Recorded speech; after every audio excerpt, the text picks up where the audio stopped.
میرے پاس ایک خاتون کا میسیج آیا، میرے والدین نے میری شادی زبردستی کروائی، مزاج کی ہم آہنگی نہیں ہو سکی، میں دیندار لڑکا چاہتی تھی، ان لوگوں نے بددین کو تھوپ دیا، جس کے نتیجے میں وہ 10 سال ہو گئے میں زندہ لاش بن کے ان کے ساتھ رہ رہی ہوں، صرف اس وجہ سے کہ میرے والدین نے کروا دی ہے، ورنہ میں رہنا نہیں چاہتی اور میں ذہنی مریضہ بن چکی ہوں۔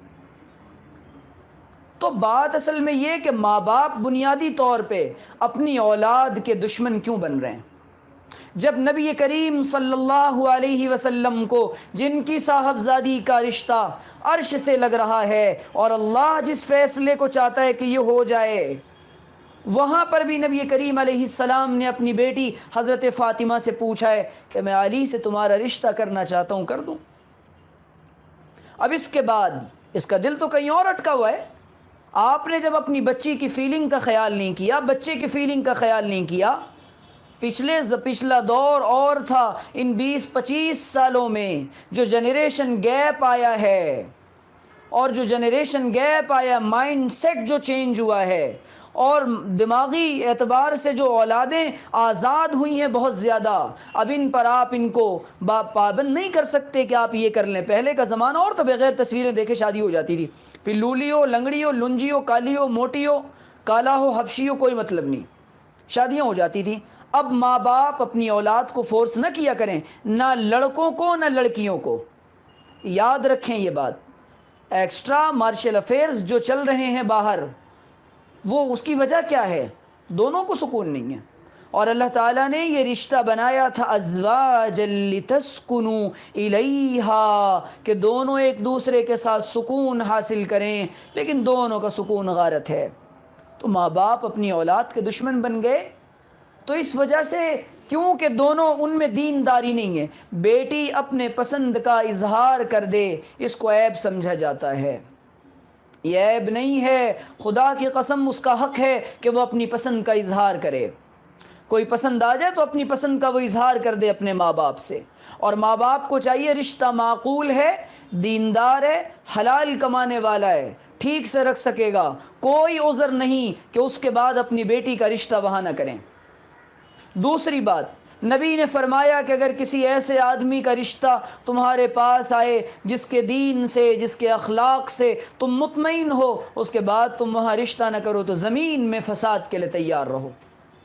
آج جو بہت زیادہ مسائل ہیں گھروں کے اندر، ابھی چند دنوں پہلے ایک کیس آیا، ہماری ایک جاننے والی خاتون ہے، ان کے یہاں کیس آیا، تو انہوں نے مجھے بتایا کہ وجہ کیا ہے۔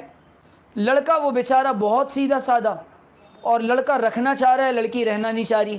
وہ کہہ رہی ہے زبردستی میرے ماں باپ نے اس کے سر مجھے باندھا ہے، زبردستی اس کے ساتھ باندھا ہے، اور دوسری بات اس کے نتیجے میں یہ کہ اب میرا کہیں پہلے سے معاملہ چل رہا تھا، لہٰذا میرا دل وہاں مانتا ہی نہیں، اب میں اس کے ساتھ رہنا نہیں چاہتی، کیا کروں میں، میرا دل ہی نہیں لگتا۔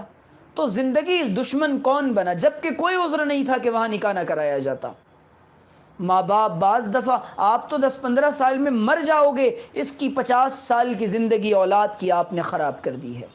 یقین مانیے اس کی 50 سال کی زندگی آپ نے جیتے جی اس کی زندگی کو جہنم بنایا ہے، کیونکہ صحیح دین کا پتہ آپ کو نہیں تھا، آپ کو شریعت کے مزاج کا پتہ نہیں تھا، آپ اپنی اولاد کے خود دشمن بنے۔ بیٹوں کو بھی اس معاشرے میں اجازت نہیں ہے کہ وہ اپنی پسند کا اظہار کریں، اور باپ یہ کہتا ہے پسند کی شادی ہمارے یہاں نہیں ہوتی، قرآن کہہ رہا ہے کہ جو عورتیں تمہیں پسند آ جائیں ان سے نکاح کرو، قرآن کہہ رہا ہے پسند کی عورتوں سے نکاح کرو۔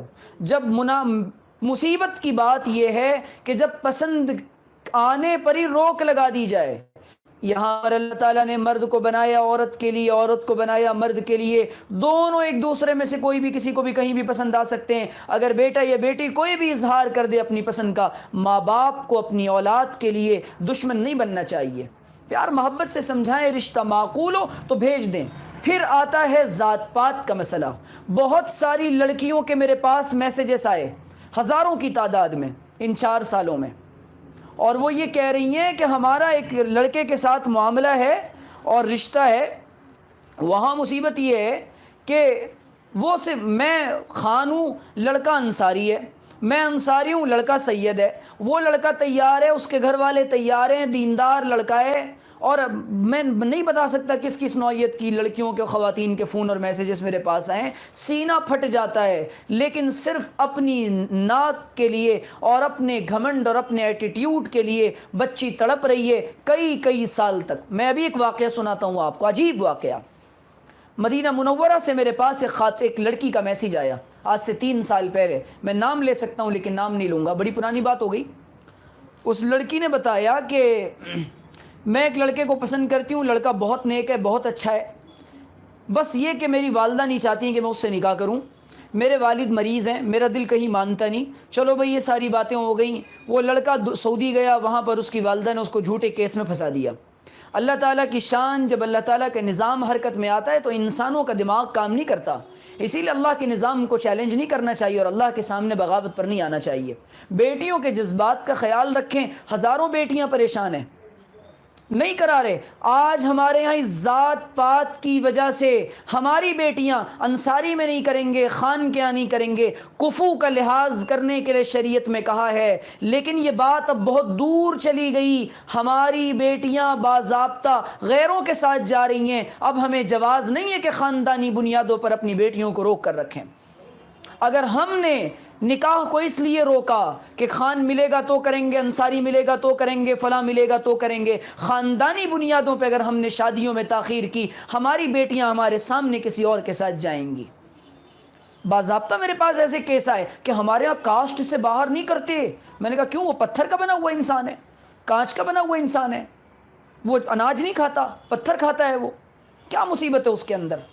دینداری ہے، ساری چیزیں شریعت نے توڑا تھا، ان چیزوں کو ختم کیا تھا۔ حضرت بلال کا نکاح کن کے ساتھ ہوا ہے؟ آپ اٹھا کر پڑھ لیں، وہیں پر غیر سید کا نکاح غیر سید میں ہوا ہے۔ اس کفو کا خیال کرنا چاہیے، مزاج نہیں ملتے بعض دفعہ، لیکن اس وقت وہ بات بہت دور چلی گئی۔ ہم نے ان خاندانی اپنی وجاہتوں کے چکر میں اور اپنی ناک بچانے کے چکر میں اپنی ہزاروں لاکھوں بیٹیوں کو اپنے گھروں میں بٹھا رکھا ہے۔ ہمارے معیار کا لڑکا ملے گا، ہمارے خاندان کا ملے گا، ہمارے سٹیٹس کا ملے گا، ہمارے لیول کا ملے گا، اور اتنا ایجوکیٹڈ ملے گا اور اتنی سیلری ہوگی تو ہم شادیاں کریں گے۔ اس کے نتیجے میں ہماری اولاد وہ باغی بنی، اور نہ ماں ہمارے، ابھی میں وہ واقعہ سنا رہا تھا پہلے مدینہ والا، وہ سنا دوں تو مدینہ منورہ سے میرے پاس اس بچی کا جو فون میسیج آیا، اس نے اپنی رودات سنائی، 2-3 سال تک آتا رہا، دعا کریں دعا کریں دعا کریں۔ اب میں بھی کہتا رہا ٹھیک ہے دعا کرتا ہوں۔ ایک دن میرے پاس میسیج آیا تو اس کی ماں نے، لڑکے کی والدہ نے اس لڑکے کو جیل پہنچوا دیا۔ کتنا بڑا بدترین ظلم ہے یہ، کتنا بڑا ظلم ہے یہ۔ بات اصل میں یہ ہے کہ جب جیل پہنچایا، لڑکے نے وہاں قرآن حفظ کرنا شروع کر دیا۔ ماشاءاللہ وہاں کا نظام، یہ قانون یہ ہے کہ اگر وہاں جیل میں آپ قرآن یاد کر لیں تو آپ کو جیل کی سزا معاف ہو جاتی ہے۔ وہ ایسے ہی ہوا، لڑکا ماشاءاللہ حافظ ہو گیا۔ یہاں اس کی ماں نے دوسرے لڑکے کے ساتھ اس کی شادی کر دی تھی، وہ رشتہ نہیں چلا۔ لڑکی حافظہ تھی، عالمہ تھی، لیکن رشتہ نہیں چلا، اور اس کے نتیجے میں لڑکی کہہ رہی ہے میں زندہ لاش ہوں، میرے ساتھ جو چاہے کیا جائے۔ طلاق ہوئی، اللہ تعالیٰ کی شان، اسی لڑکے سے پھر اس کا نکاح ہوا۔ یہ کام اگر وہ ماں پہلے کر دیتی اتنے پاپڑ نہیں پیلنے پڑتے۔ یہ کس کی وجہ سے ہوا ہے؟ ماں دشمن بنی نا اپنی بچی کی۔ اسی کے برعکس دوسری بیٹی، دوسری بہن تھی، اس کا نکاح ایک حافظ قرآن اور عالم دین کے ساتھ کیا گیا، اور اس کو ایک دنیا دار کے پلے باندھ دیا گیا تھا، بس صرف ضد اور انانیت اور اپنی انا کی وجہ سے اور اپنے ایٹیٹیوڈ کی وجہ سے۔ تو یہاں سے بگڑ رہا ہے گھر کا نظام۔ یہی بیٹی جائے گی سسرال میں، جب وہ مینٹلی ڈسٹرب ہے، وہ اپنے شوہر کو، اپنی اولاد کو، اپنے ساس سسر کو خواہ خوش رکھے گی۔ آپ نے تو اس کو برا رہنے کے، اور آپ نے تو اس کی زندگی کو پہلے ہی جہنم بنا کے بھیجا ہے، آپ نے تو پہلے ہی جہنم بنا کے بھیجا ہے۔ تو اسی لیے اپنی اولادوں کو اپنی پسند کا اظہار کرنے دیجئے۔ اس کے نتیجے میں یہ ہو رہا ہے کہ ہماری اولاد اگر پسند کا اظہار نہیں کر رہی نا تو وہ بھاگیں گے پھر، اور بھاگنے کے نتیجے میں آپ کی بھی بدنامی ہوگی، اور سب کی بدنامی ہوگی پورے خاندان کی. نہیں بھی بھاگ رہی اگر بیٹیاں آپ کی عزت بچا کر, یقین مانیے وہ اندر سے کھوکھلی ہو چکی ہیں.